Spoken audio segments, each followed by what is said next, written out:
नमस्कार मित्रांनो, स्वागत आहे तुमचं आपल्या एका नव्या व्हिडिओमध्ये। मित्रांनो, मार्च महिन्यात एक नवीन मोठं मैदान येत आहे, साहेब हिंद केसरी 2024। ठिकाण आहे मौजे तरडोली। हे मैदान ओपनचं होणार असून दिनांक बुधवार 20/3/2024 रोजी मौजे मोरगाव बारामती जिल्हा पुणे या ठिकाणी मैदान होणार आहे।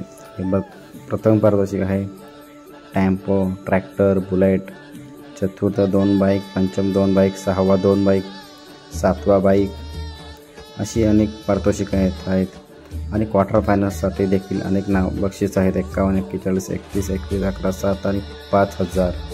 या मैदानाची प्रवेश फी आहे मात्र 5000 रुपये। यूट्यूब लाईव्ह, P3, STC सर्व लाईव्ह असणार। झेंडापंच असेल धनावडे बापू, समालोचक असेल सुनील मोरे सर, मयूर तालकर, प्रवीण घाटे आणि खाली दिलेल्या नंबरवर संपर्क करून अधिक माहिती घेऊ शकता।